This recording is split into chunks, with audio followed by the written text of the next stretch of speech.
Federal government said today that General Motors must pay a whopping $35 million penalty because of its failure to report a major safety defect. Issues with the ignition switches on Chevy Cobalts and Saturn Ions have resulted in at least 13 deaths. It's the maximum penalty that the government can impose and the first time an automaker has been fined that much. Investigators say GM purposely covered up the issues for years. They had that information and they told no one. They didn't tell NHTSA and they didn't tell their customers. In the meantime, those customers were driving cars with a dangerous safety defect. Crashes happened and people died.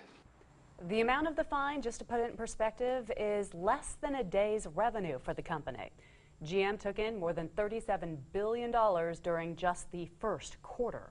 Well, two of those deaths relating to the recall happened right near Caldwell. Two best friends were in a Chevy Cobalt when it malfunctioned and veered into oncoming traffic. Reporter Lauren Johnson has this On Your Side update. Michelle, I spoke with the Cortinas family just this week before today's ruling.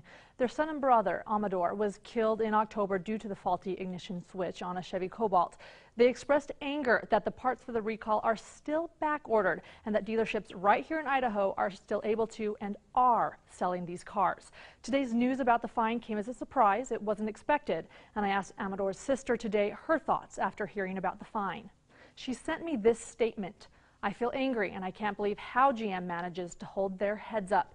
This is a slap in the wrist. It is very hurtful to all of us who have lost our loved ones due to this negligence. And what they've done is no different than vehicular manslaughter."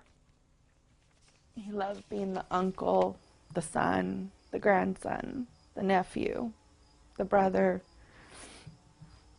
I can sit and be quiet and not say one word. Or I can be a voice for my brother. Monica says the death toll is much higher than 13, that some crashes were investigated as the driver falling asleep at the wheel. Monica believes that at least 60 people have lost their lives. Amador would be turning 24 next week, and his family is holding a memorial service the following day. They've ordered a special stone for his ashes. It's in the shape of Idaho, the state he loved so much. Lauren Johnson, today's 6 on Your Side.